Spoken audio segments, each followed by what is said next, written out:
Hi there, welcome to the latest coverage on the Noah Presgrove case. We're continuing on from the recent breaking news of a wrongful death lawsuit being filed involving partygoers and partygoer parents caught up within the death of Noah Presgrove, implying possible murder, depending on how you read it. Join me today as we focus in on a particular event as stated, which involved Noah Presgrove at the hands of Jack Newton and Avery Combs, also known as Avery Howard. A supposed verbal fight or argument, but how physical did it get? Because at least in terms of a journal newspaper, almost quoted it as it was physical. In terms of the court documents, it only mentioned verbal. But who knows if it escalated or not.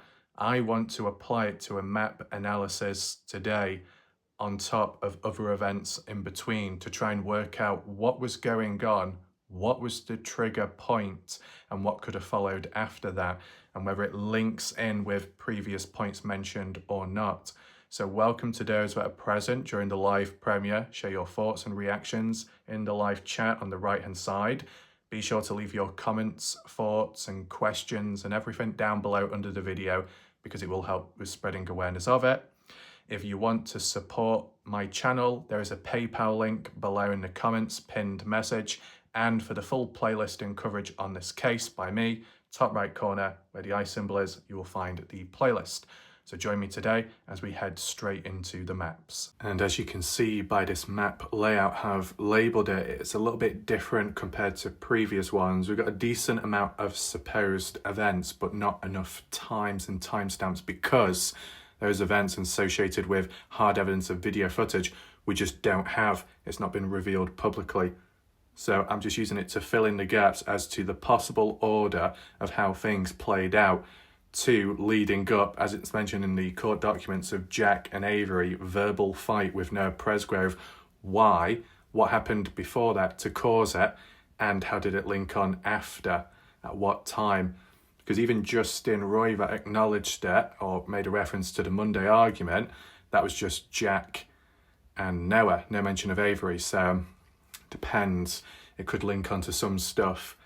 In terms of this timestamp marker 5:43, because whether the family filed the lawsuit or kind of like got involved to some extent and they agree with the notes made and statements, well, they basically, or someone, some group acknowledged, like the normal times, what we've heard of, like the official ones, 5:43, when the first call was made by Tyler H, not Tyler Hardy, but a different Tyler, when coming across Noah's body. Anything that happened before that, such as 5:15, Caden Pressy's timeline, was not acknowledged in the court document papers. So whilst people say Caden Pressy is innocent, why are people still going after him? Well, isn't it not interesting enough that these court documents are kind of like ignoring Caden Pressy and what he says, right? As for times and other little bits and bobs along the way. We'll get to that later because it is highlighted in yellow because the marker leads to the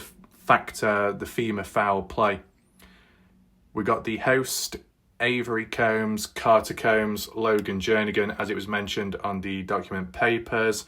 You kind of expect the house or land area owned by Wilcoxon, I believe Stevie Howard's father, known as Johnny, depending on how you pronounce that. The father's, okay. Also known as Bub Wilcoxon, not to get mixed up, supposedly. So, yeah, it's a bit messy. I don't know why I've got two markers there. I think it's because I didn't move one. I should have moved it. I ended up duplicating it. That's silly. Never mind. We got the party house there, of course. But I did put a marker here based off from the court documents what we looked at. Trailer owned by Stevie Howard, and that's where the party took place. Now, me personally, when I think of trailer, I'm thinking of something that can be towed on the back of a moving vehicle. A trailer for carrying goods, animals, livestock. A trailer which could really carry anything. But then you got trailers, RVs, not RVs, but well, I don't know, like trailers that you can live in, stay in as like a small home, portable, movable home. could be carried, could be moved. And I think that's a trailer there, could be wrong, or an RV. Now, can trailers apply to movable, portable homes, such as that one there, that with that yellow tanned roof, maybe, when it's carried on a bed of a long truck trailer, how it can be moved about from place to place? The reason why I have put the marker down here is just because it seems more relevant to the description. But if basically what they were meaning and mentioned owned by Stevie Howard, if they were talking about this party house, this building here, I don't regard that as a trailer, personally. It appears to share more characteristics of a house because of the size and the dimensions. And even that is like a barn shed. So I wouldn't regard this as a trailer. Unless it's American slang, they've got different meanings for this. Based on my interpretation, I'm seeing these bits down here more of a trailer or something at least. Does it really matter? Well, I know it was mentioned in the past that Stevie Howard had a trailer and it was towards the bottom of the dirt road as marked out here, out slightly away from the party house. As you see further up that road, looking east. Now, the only reason why that would be significant is because how it's worded in the document was, if this is the spot, they're basically saying that this is where the party took place as well. Find that hard to believe because all the footage what we've seen, it's not been of this area. It has been of the party house and just outside the patio area. I mean, at any point did partygoers head on down more west down here? Did any partygoers hang out in this area, inside of any of the buildings, trailers nearby? Did Noah Presgrove head on down? Does anyone know, out of interest? Just based on how it's worded, I thought I would put the marker here at least, and then it can be corrected after if need be. But we've got some attachments with lines going across, meaning it kind of links on. So first of all, the mention of the side-by-side rollover, in terms of how they formally address it in the documents, they don't call it side-by-side or rollover, but I'm going to keep it as it's worded because people are more familiar with, right? Involving Noah Presgrove and supposedly Texas boys. Robin Smith made a mention to at least one Texas boy being involved and getting injured. Caden Pressey made a reference to Noah being injured. The court documents seem to acknowledge that Noah Presgrove was injured, or at least in general there were multiple injuries, more than one, including passengers. And Robin did say a Texas boy was injured in the event. So based on that, there's a bit of consistency and you try and tie it together. 5 to 6 passengers, which Jack Newton has suggested. 5 to 6 Texas boys, maybe. So I just, left it at that. Noah Presgrove and Texas boys. A rollover which occurred. At what time? Ultimately, we don't know. Caden says 2:40, but it's hard to believe. And with Caden's inconsistencies, it's not worth going all in on it. But the fact that there's supposedly injuries and more than one, even if it's not fatal and it's minor, still kind of serious. But it's interesting how Noah is the one that gets priority or instantly needs or wants a shower and girls escort him, but anybody else that's injured in the rollover, do they have to wait their turn for a shower? It's interesting, or were they just not as fussed about it? We've taken into mind. The attachment to it with what we've learned since there in the court document is that Caleb Newton, Jack Newton's father, allowed Noah Presgrove to drive the side-by-side, or at least permitted officially.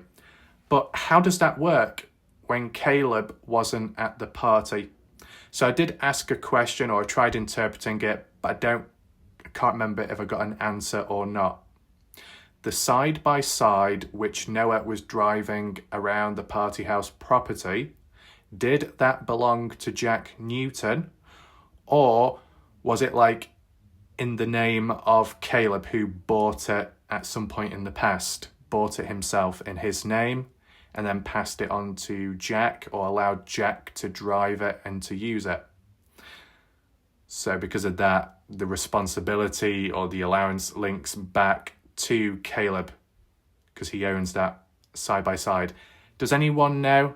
Just as a suggestion, because if Caleb didn't own the side by side, and from what we've seen or not seen of, Caleb wasn't at the party, Caden Pressey says the same thing, that Caleb was never there, well then how could Caleb be responsible for allowing Noah to drive the side by side? Either it's got to be one, Caleb was there present and allowed Noah to get on it, or B, slash, another way of looking at it would be the side by side was bought and in the name of Caleb, who wasn't at the party, but still kind of like with the social hosting of who owns the land or the building, the property of where a party is taking place, responsibility links back to them to some extent. That's how I interpret it personally. Now, was the side-by-side rollover dominated and caused because of the factor of drunk driving? Would Noah Presgrove have rolled it over if he was sober? Who knows? Because if you are driving fast and you're doing some hard lefts and rights, messing, or you've got to swerve around something, even when sober, you could roll it over. Accidents can happen. I guess it wasn't done intentional, drunk or not. But it just goes to show that if Noah Presgrove was able to roll over a side-by-side and cause injuries to himself and others and endanger other people's lives because of drunk driving, well then just imagine if Noah did manage to drive down to the party on the Sunday and was able to leave when he wanted on the Sunday. Maybe the side-by-side rollover may have not happened because before that, if Noah was to leave, as an example, Noah could have rolled over or crashed somehow on the highway in his own vehicle. It depends, because how desperate was Noah to leave? How much did he want to leave the party? We link back to that, whether he feels in danger or not. If Noah Presgrove had his own ride, he wouldn't need to ask anyone for a lift back. But would Noah Presgrove be smart enough to say, well, I can't drive home even though I've got my vehicle because I'm drunk, I need somebody else to help me? Or would Noah actually attempt to drive home? Because it seems like Noah Presgrove was quite okay in driving the side-by-side, even though being drunk. So would he have any reluctancy or doubt when it comes to his own vehicle on the highway? Or would he have just gone for it? And something bad could have happened and the outcome could have still led the same way, death. Sounds bad, but it's worth highlighting. Different outcome to the case, of course.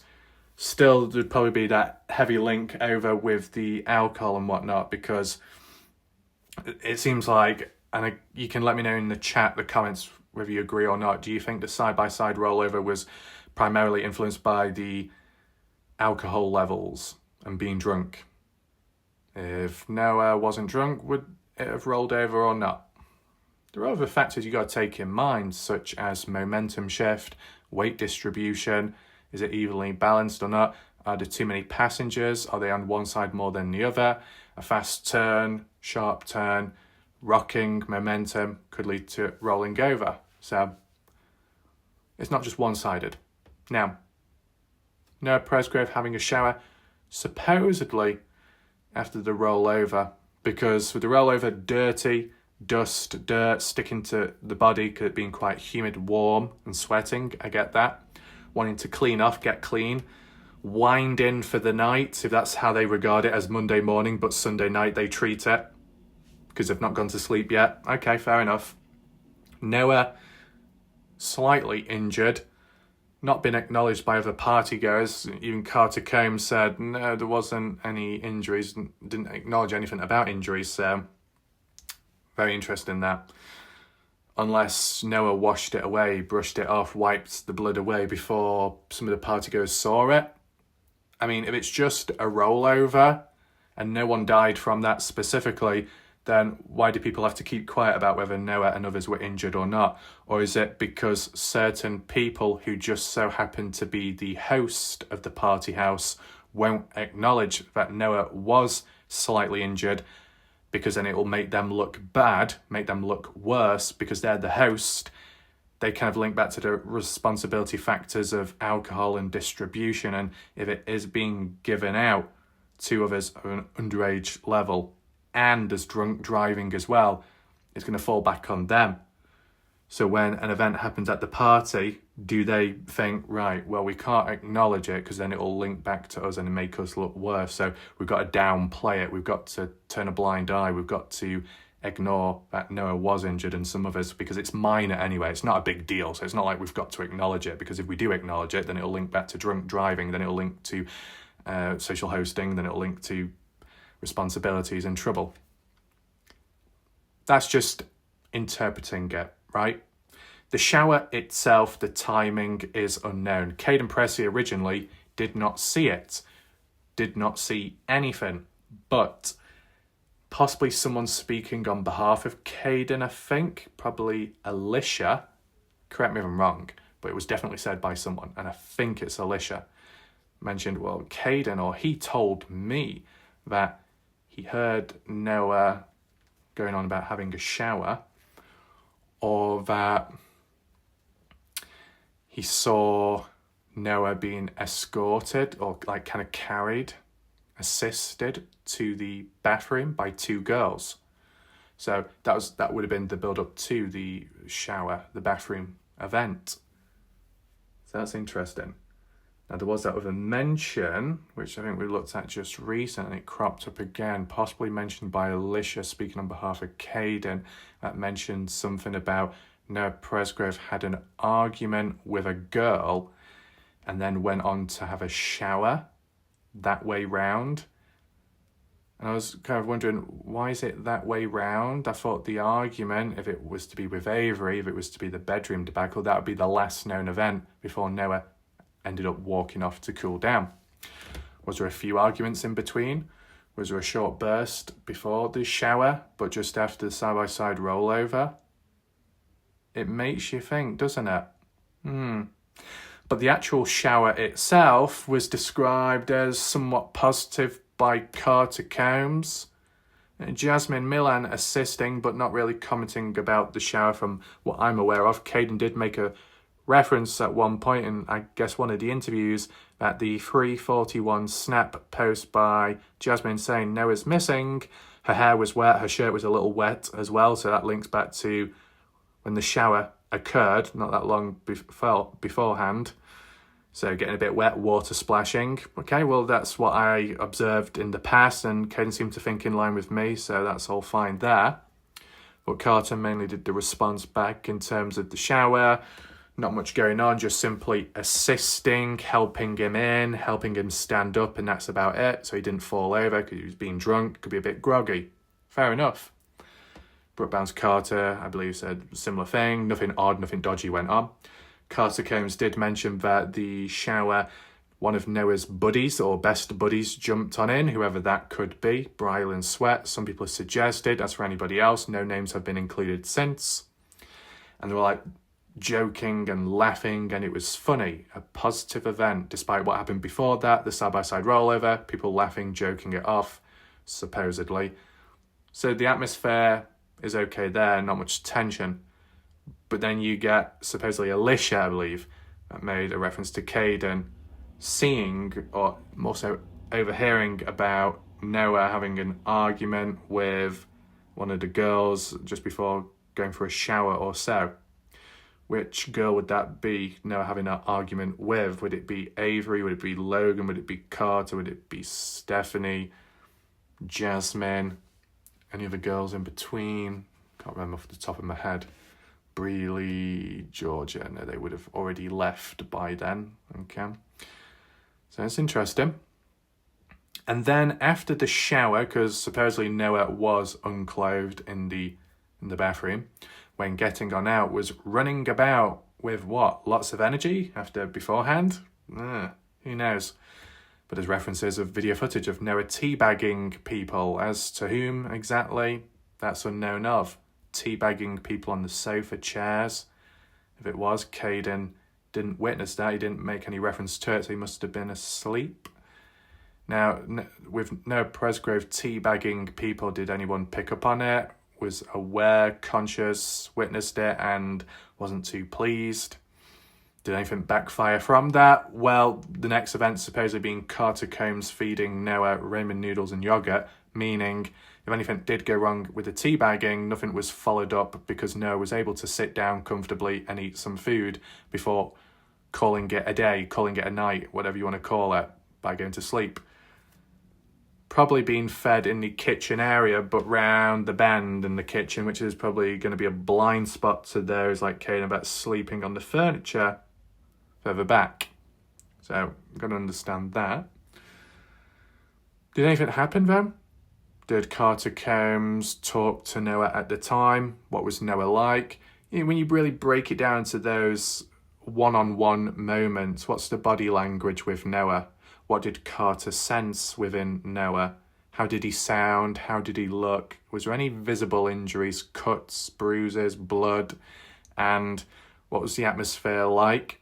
Did Carter have anything to say to Noah? Because supposedly it was Carter who witnessed Noah at some point earlier going into a bedroom with Jack, the owner to the side-by-side, supposedly, besides Carter, asleep in bed, Carter resting or awoken when Noah had walked in and got the keys.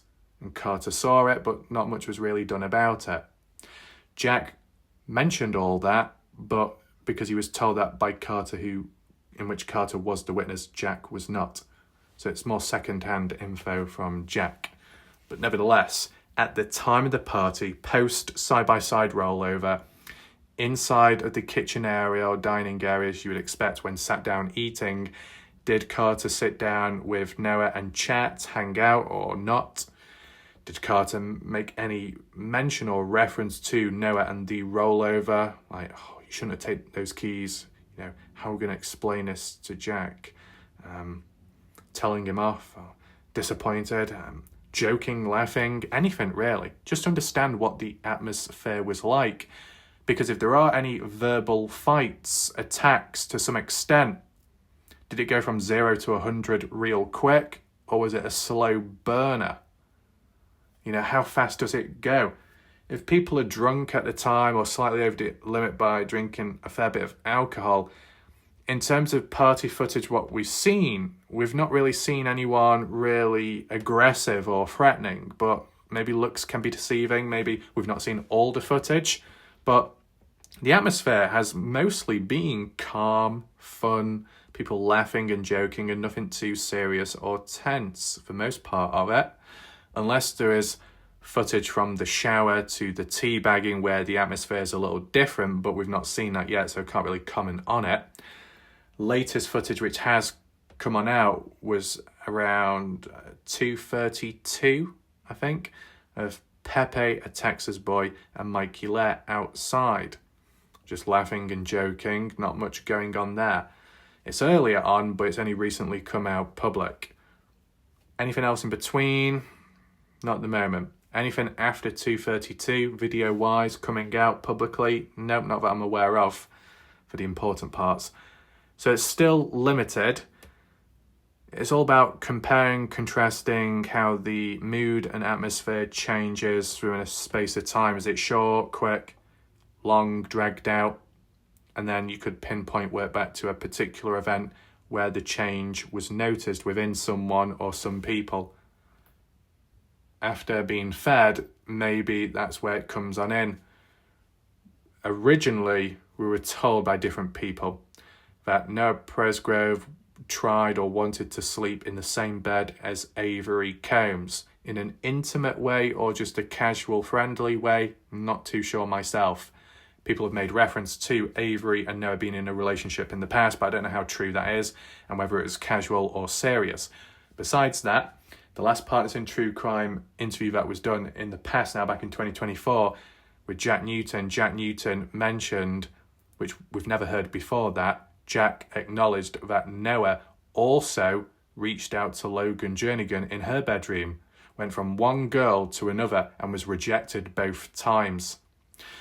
Avery's reasoning supposedly was she didn't want to be a third wheel, whilst Noah could be in a relationship or a casual, semi-intimate moment with some other girl.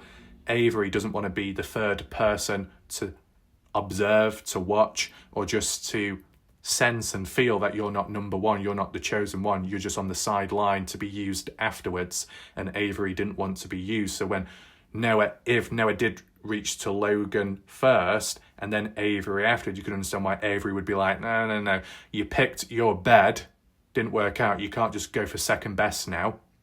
And then what? Supposedly Noah calls her a fat beep. Was it warranted? No. How true is it that that's what Noah said?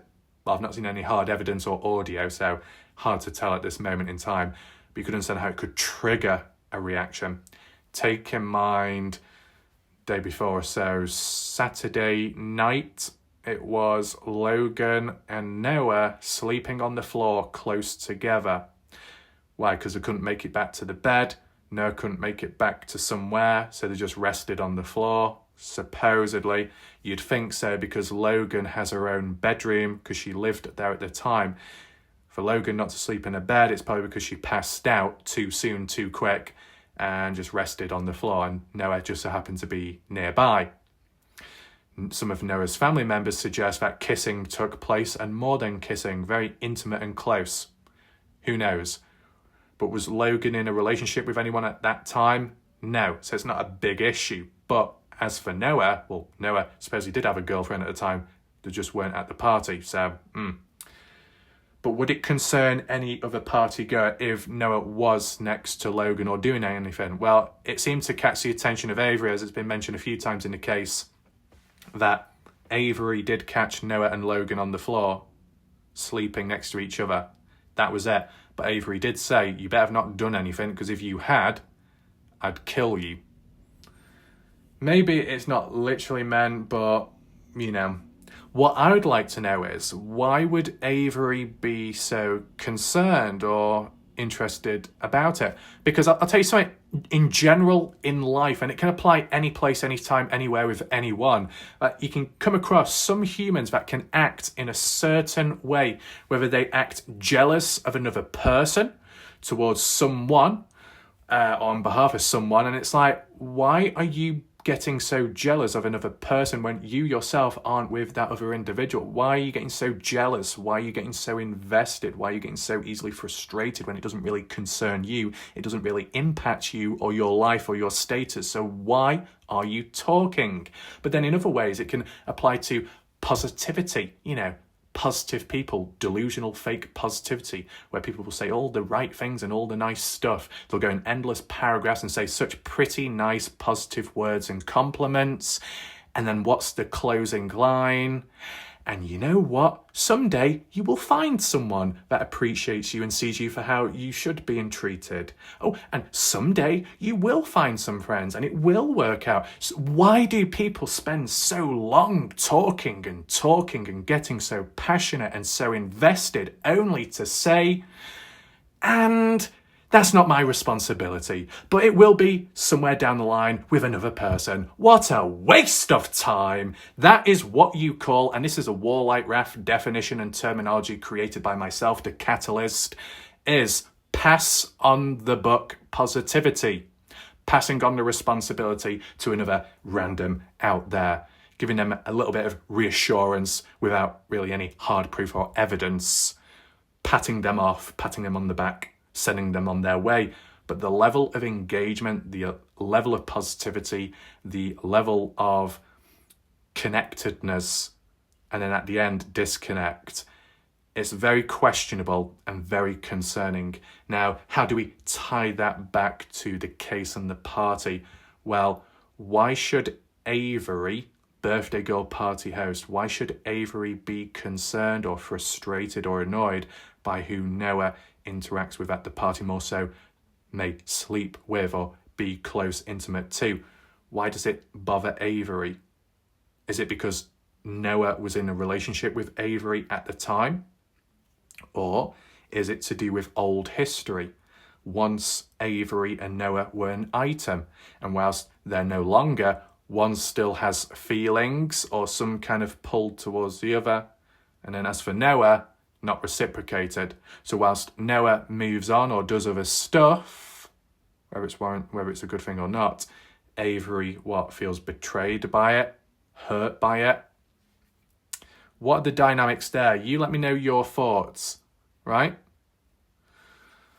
You can understand just the theme of if Avery was once close to Noah or close in some way, but not full on, and if Noah reached out to one person first and then thought, well, I got rejected, it didn't work, I'll try the other girl, I'll try another person. Yeah, you could feel like second choice in some way, and it could come across as a bit rude and disrespectful. Now, there was another girl's bed, which would have been Carter Combs, but Jack was supposedly in it, or was at some point, and I'm sure Noah wasn't foolish enough to try and sleep in Carter's bed. The whole sleeping in a girl's bed, why though?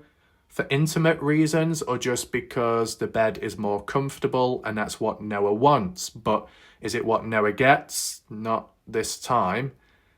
As for other party goers, where you had Mikey Lair resting at least on a floor, which probably wouldn't have been that comfortable.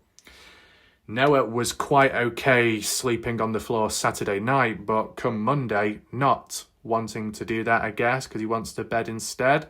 Maybe preferences can change. It's interesting, though, if Logan and Noah were on the floor, sleeping close together, intimate or not, if they didn't pass out, would Logan have taken Noah to the bedroom and slept together in a casual or intimate way? And if that did happen, would it have changed the outcome of Monday when Noah wanted to sleep?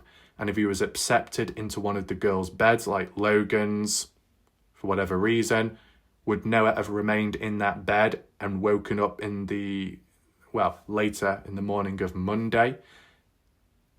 It's weird that it's not, like how people say, well, if Noah Presgrove was given a lift back home, he would have made it back home safely and he wouldn't have died. He wouldn't have been killed, supposedly, or murdered. Well, what about if Noah Presgrove remained at the party, which he did?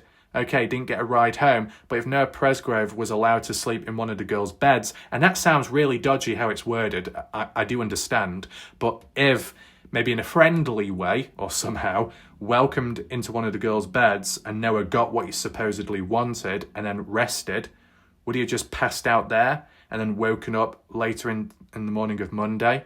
And then what? He would have survived? Remained alive?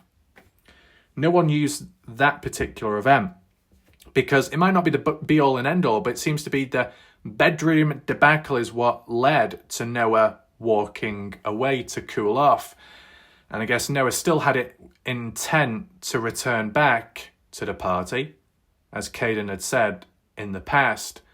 When Caden attended parties Noah did, it was normal and common for Noah to wander off for about 30 minutes, then return back, and everything was A-okay.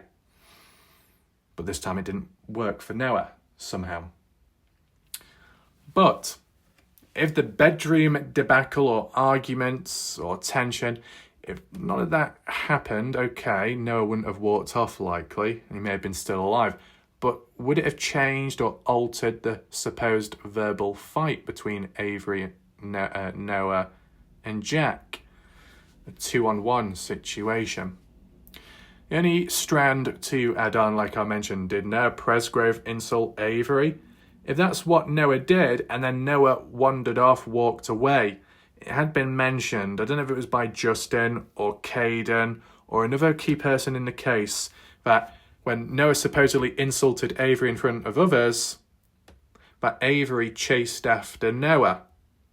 Maybe it's like, hey, how dare you say that to me in those words? I'm not finished with you. So it creates that psychological magnetizing effect, luring somebody in. You say something, possibly rude, you walk away. And the other person's like, well, I'm not finished with you. I still got some stuff to say. So they follow after you. So as Noah is possibly leaving the party house, not the property, but just the party house, walking away, Avery follows after, yelling or screaming or shouting. And yet, despite that may have happened, Caden Pressey did not see, did not witness, did not hear any of that, which is interesting. Was Caden really in a deep sleep or what? Do we have any other markers? Yes. So after the bedroom situation, I'm assuming that 3:30, as it's been mentioned since, never been, I guess, officially backed up with absolute hard evidence, but it's just been agreed upon in the community, and that's what we'll just work with. 3:30 when Noah walks off. So I'm guessing around the time of when Noah walked off, Jack Newton and Avery had a verbal fight with Noah Presgrove then? Or was it before, and then that's what led to Noah walking away? Depending on the timing and order of it, it can lead on from one thing to another. And then 341, even though it was mentioned in the Journal news article, stated as around 341 is when Noah walked away, which we've never heard it mentioned like that before. The only significance to 341 was the actual snap post by Jasmine Milan announcing, well, Noah is missing. And I guess not in a ultra serious way at the time, not taking it too serious, not expecting the worst case scenario. Jasmine Milan wasn't expecting a bad situation at the time, wasn't anticipating it. Linking on to how it was worded in some way in the court documents, that party goers at 341 began to notice that Noah wasn't physically present or attending at the party. Interesting, at 341, more than one party goer started to realise, oh, Noah isn't present.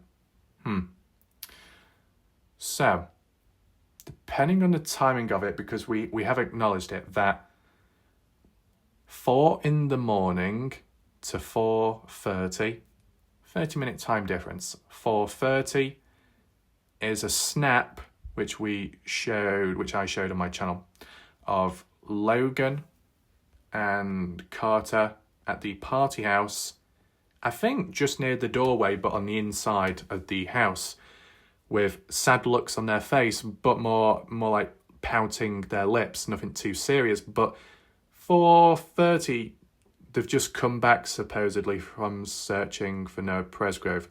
That's how it's been talked about in the community by certain familiar faces and names. Originally, it was estimated from 30 minutes to an hour long a search taking place, but the hour mark just wouldn't fit in with the time frame window, so the 30-minute mark likely would. If Noah had walked away at 3:30, it took about 11 minutes or so for partygoers to catch on. Oh, Noah isn't physically present. Maybe not thinking much about it because they're used to Noah walking away. Cade and Pressy used to Noah being away for 30 minutes. But this time round, it's dragging over that slightly. 3:30, add on 30 minutes of Noah being absent, ran up to about 4, getting on a little bit after 4, and then what? There's concern, and then people start searching for Noah. Interesting. But yeah, that's just the order of how I wanted to do it. But ultimately, we need to try and figure out the death situation, right? The order of it. So some of these events, it is what it is. Side by side, supposedly people laughing, joking, laughing it off, as Caden said from what he witnessed from that footage, what you were showing at a later point. Even certain people from the dark side saying the same thing, it wasn't a big deal. Then shower, simply washing, teabagging, unknown as to how people reacted, whether they were awake or not when Noah was doing it. Carter feeding Noah, quite a neutral event. Then the bedroom debacle where it could have got tense. So we focus here from the bedroom situation to Noah walking off and maybe crisscrossing, entwining with Jack and Avery having a verbal fight with Noah Presgrove. Why would it concern Jack Newton, though? You know,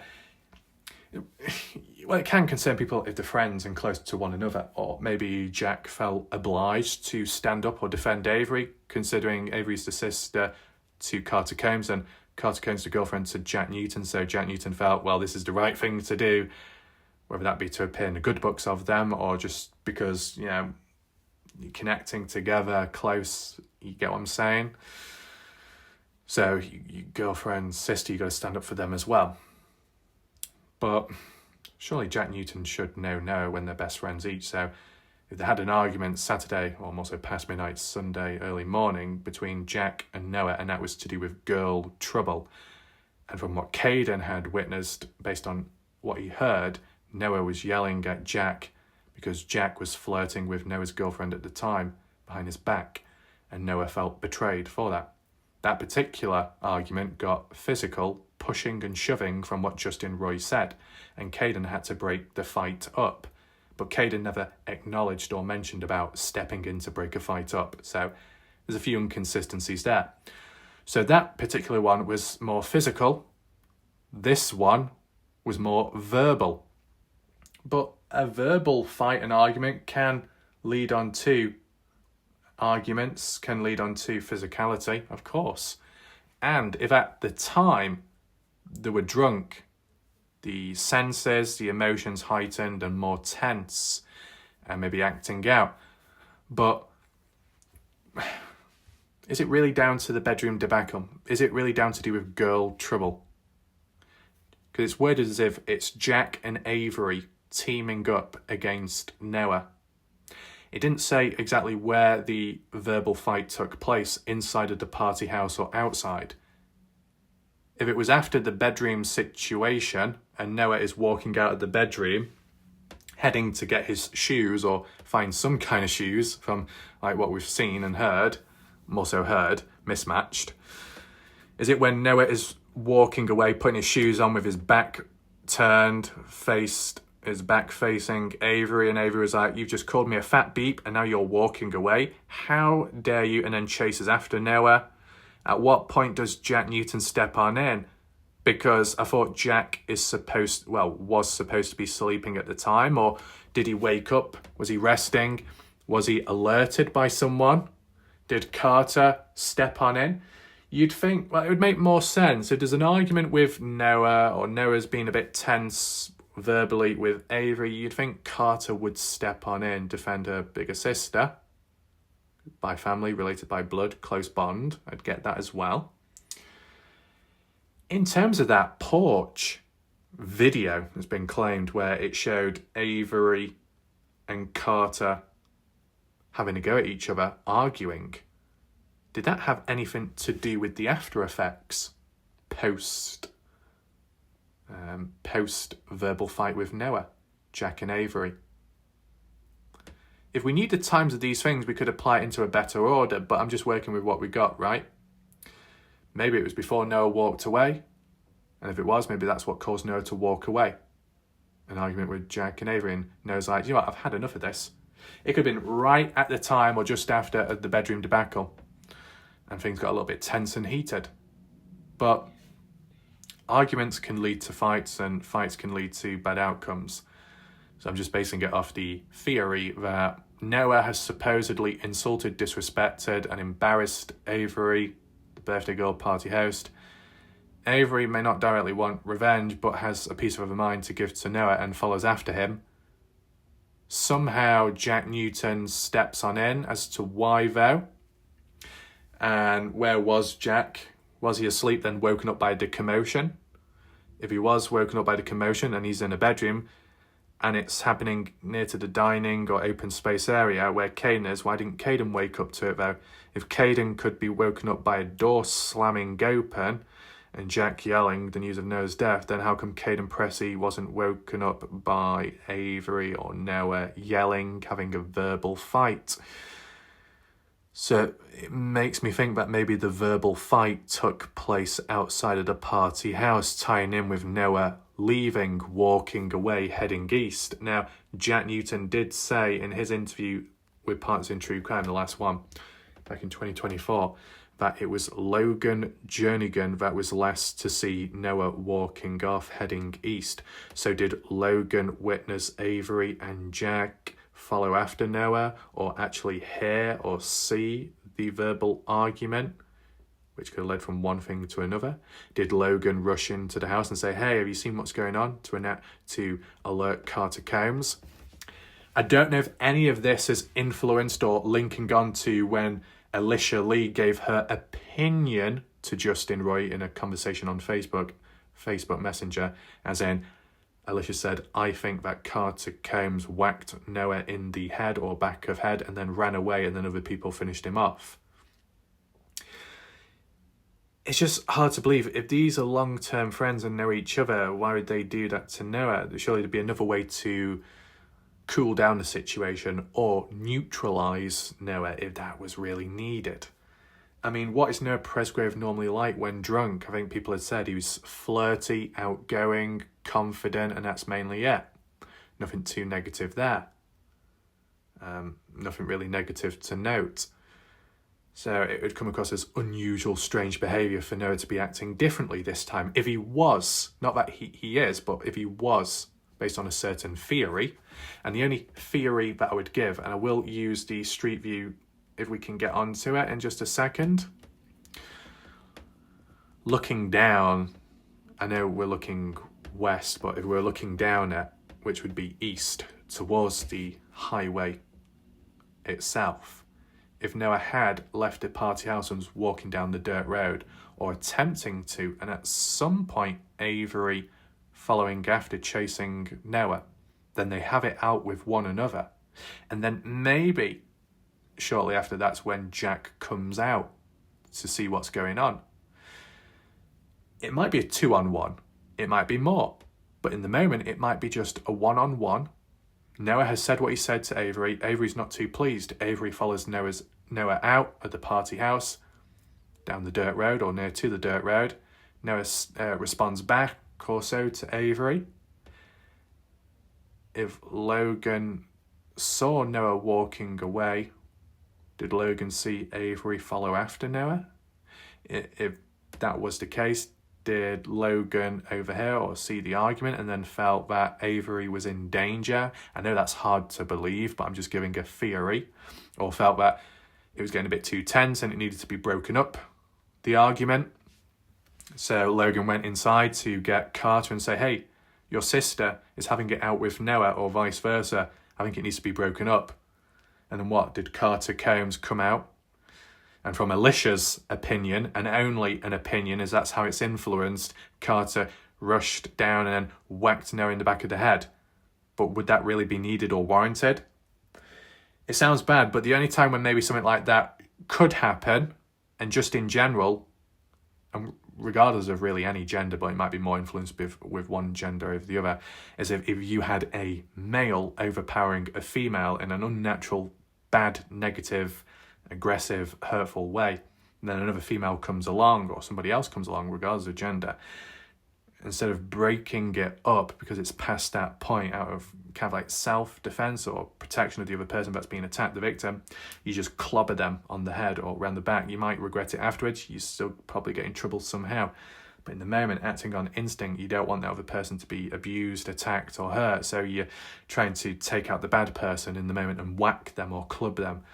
You don't mean to outright kill them, but just to neutralize them in the moment. Did anything like that happen at the party? It does sound hard to believe because it sounds like from 0 to 100 real quick. From a bedroom debacle disagreement to what, a full-on blown verbal argument, getting a bit too tense, alcohol levels, aggression increasing. One person sees it, goes to find someone else, alerts them, they come out and then what? Do something to Noah? That's self-defense with a sister? Or is Jack alerted and he comes on out? It has been worded by Robin and Ashley Chadwick when it came to the Parts in True Crime interview.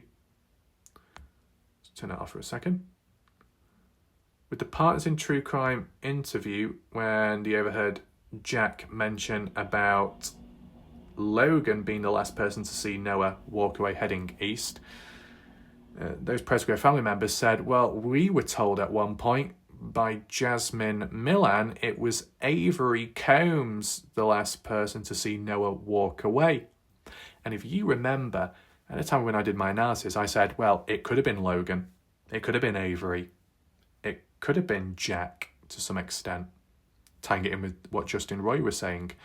Around a certain time, Jack having an argument with Noah again, girl trouble or not, could have been a psychological magnetizing effect in which an event has just happened directly associated with that, or other stuff as well. Noah pulls away and it attracts other people to him like a presence aura. Noah's trying to get away, but if Noah had instigated or started anything or said certain words and turned his back, there might be unfinished business for the other people on the receiving end. And Depending on the volume levels and the argument itself and how verbal it is, it could attract more people the louder it is or the more intense. And if there is a witness nearby to see it, they may colour somebody else and then they come out to try and break it up. And who's the best person to bring on out to get him to break it up? Would it be Jack Newton? You'd hope so, because Jack Newton is Noah's best friend, so they should see eye to eye and understand each other better. And if they've already had an argument Saturday past midnight going into Sunday morning, then they should be able to be on the same page a little bit more. And if Jack Newton was having a verbal argument with Noah, was it about anything else, or was it to do with Jack defending Avery? Did Avery need to be defended by Jack? Is Noah Presgrove even verbally attacking back? Or is it just a 2-on-1, one-sided situation? If it's 2-on-1, one-sided, does it warrant a beating shortly after that? We're not saying, and even the document doesn't directly link this verbal fight leading up to Noah's death or being a part of Noah's death, but I'm just trying to order it in a certain way, even without timestamps, to try and figure out what's the likely order of events, then what's the likely chance of where the argument falls in place, falls in line with. And if it's later on and closer to the time of when Noah had walked away, or closer to the time of Noah's death, estimated to be 4 a.m, as Jack said in a Facebook Messenger conversation, well then it might have more relevance the closer an event is with the main event. It could link. So that's what I'm thinking at the moment.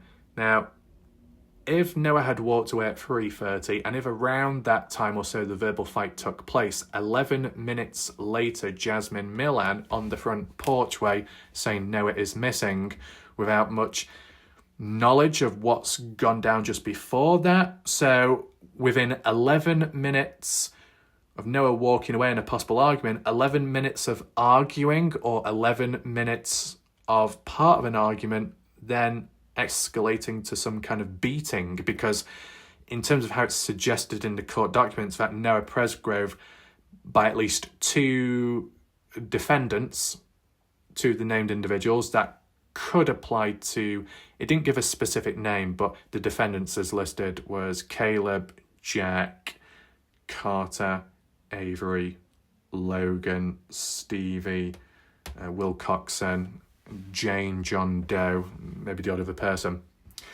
Out of all those defendants, who could those 2 people be that supposedly beat down Noah Presgrove and killed him? Whether that be intentional or accidental, it just wasn't planned out earlier, because it was all in the moment, heat of the moment. And if it's heat at the moment, that can apply and link back to the alcohol levels and being drunk. Just theorising, in case you're wondering, with a level of common sense with how things can escalate. When people are drunk, people can become aggressive and reckless, and if there's more than one person about, it may not go too well, could escalate a lot more. Interesting. But what items, what tools would have been used? And in terms of a beatdown, would actual items have had to have been used to cause those damages to Noah's body? I know not everybody agrees that it is a beatdown, and certain items, weapons, melee items, just couldn't have been used to cause those particular injuries. And others think golf clubs could have been used.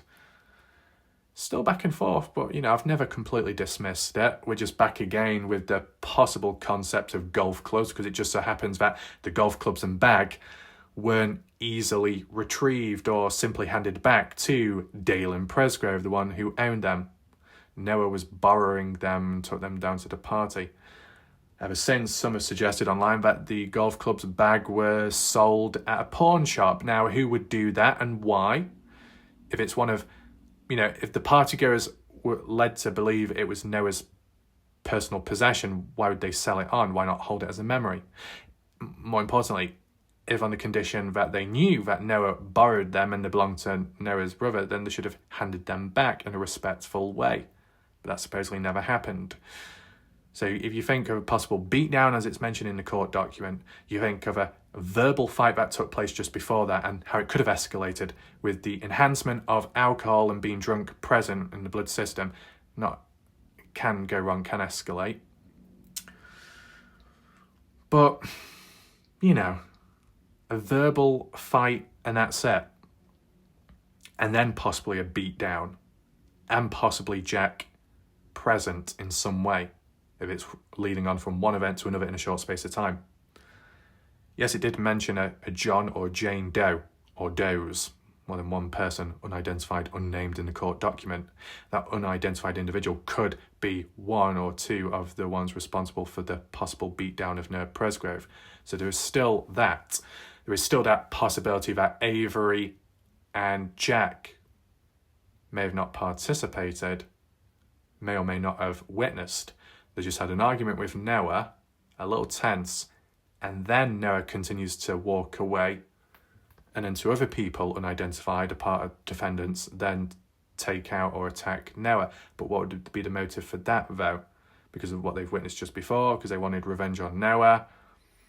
There needs to be, it sounds bad, but there needs to be a good enough motive to try and possibly justify a possible beatdown and attack and the death of Noah and the injuries, the brutality of the injuries as well. It's not just simply accidental, is it? If it's going to be a murder situation, being killed by someone else or some people, the level of passion behind killing the person, or the level of passion behind inflicting pain upon somebody else, going all the way to death and beyond, overkill with the serious injuries and serious blunt force trauma damage done to the head and whatnot. So as for items and weapons, were they already armed? Did they pick them up nearby? If it's not planned out and it's in the moment, if anyone confronted Noah and it was outside, was it pick up any item that you see about on the property, on the ground? Or did people retreat back into the house or go to the barn area to collect an item and then chase Noah down? Or ambush Noah when he was least expecting it?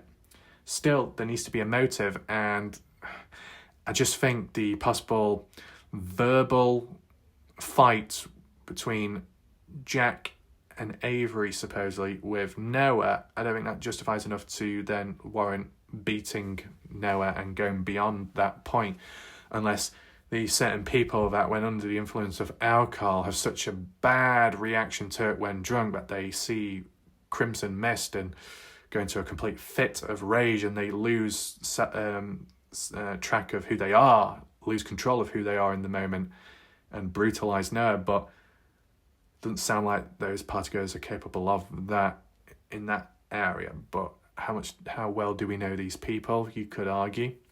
You just let me know the order of events here. Do you agree with them, possibly in this order? And if it's true with a verbal fight with Noah and Jack and Avery are teaming up, is it Jack and Avery that beat Noah? Or was it other people after that? And at what time do you think it was, the argument? Was it before 3:30, during 3:30, or shortly after?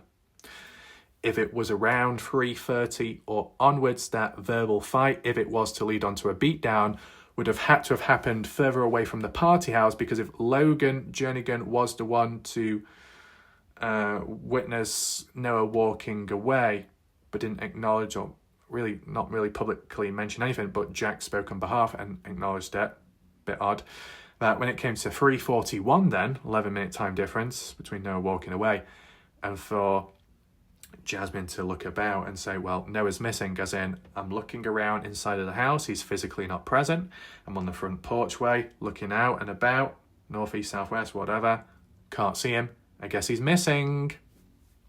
So then that would mean that if there was a beat down, it would have had to have happened further down east, away into the dark, and there's not much light source.